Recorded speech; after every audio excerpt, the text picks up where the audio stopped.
would like to give you one additional, more tangible solution, which has been the mainstay solution across millennia for the world to defeat the ego.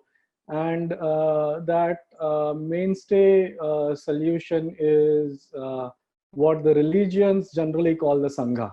Okay, so as long as you belong to a Sangha which works upon the ego, then to that extent you will remain above the ego.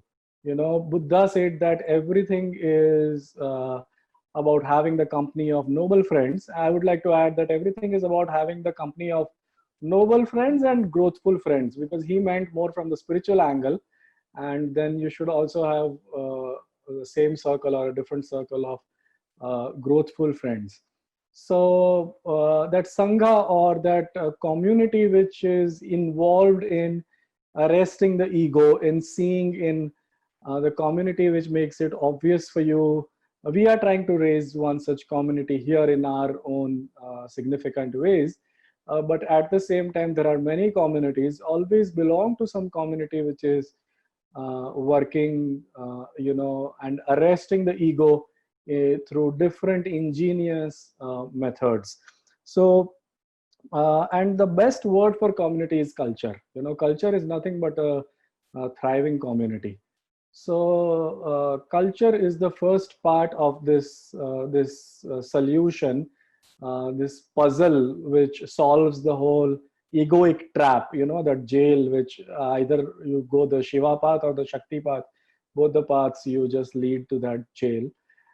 So culture is one. Second is, one of the problems in some of the cultures is the cultures become dead. So what the cultures require is living mentors, and that is what keeps the cultures thriving, you know. So that's what you have to. The second thing, the culture should have a mentor who may or may not be necessarily living it, but he is endeavoring to live it with a very authentic sincerity, you know. So if the mentor is living it fully, nothing like it. That is another part of the culture. And the mentor should always be putting you in touch with those who are living it fully, and those who have been there, done that, you know, completely.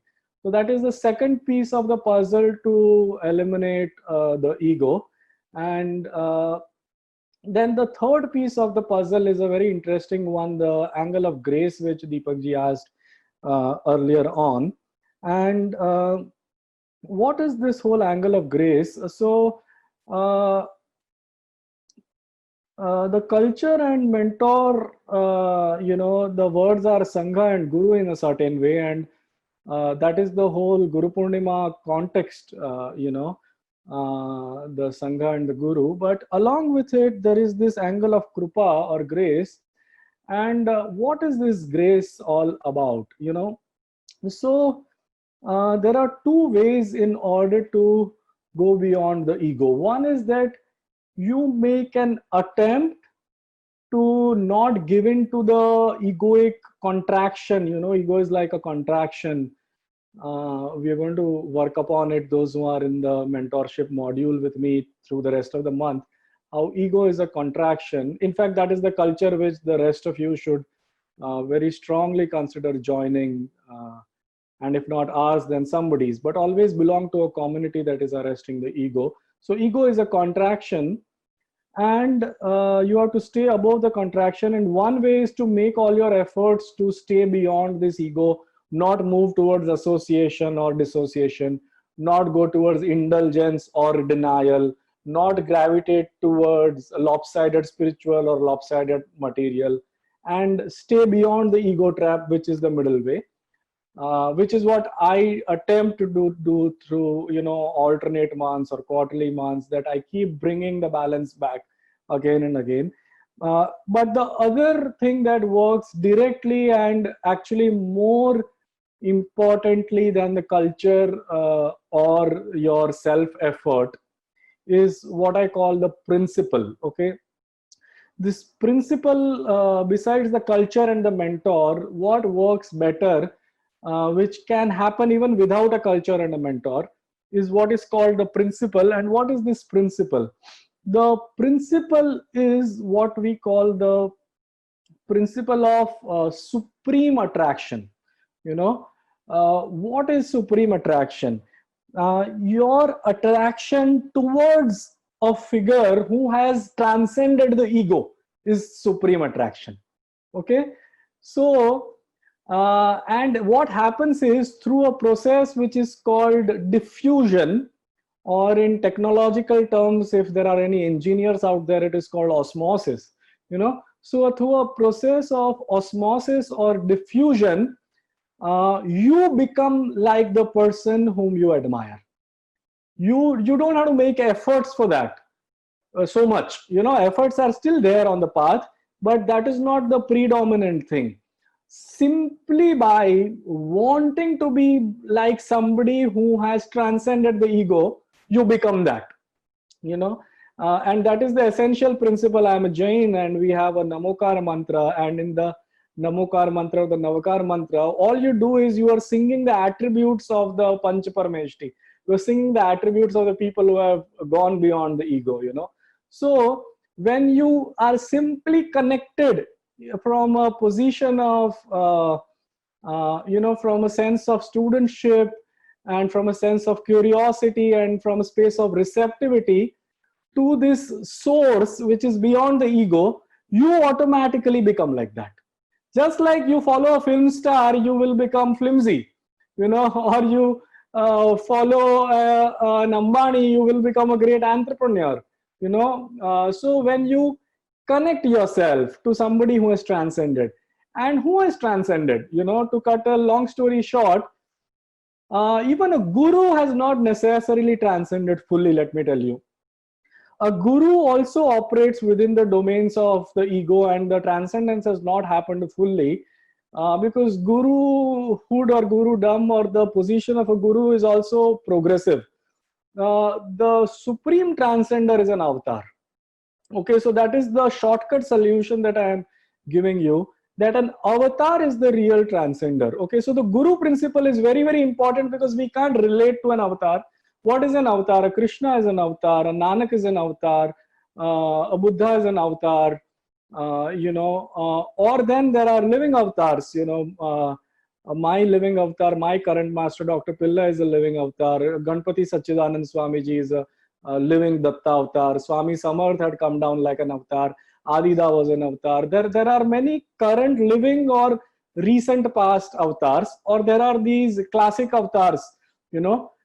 The way to defeat your ego, a practical, tangible solution, is to connect to an avatar.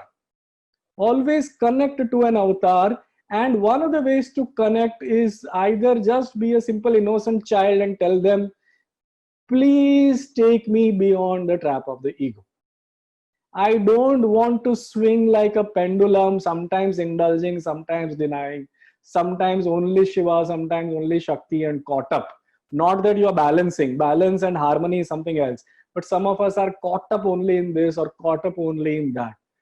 This is all the egoic trap, or caught up in avoiding pleasure, or wanting more of pleasure, or avoiding pain all the time, caught up in association or dissociation, all these egoic movements. Please take me beyond this.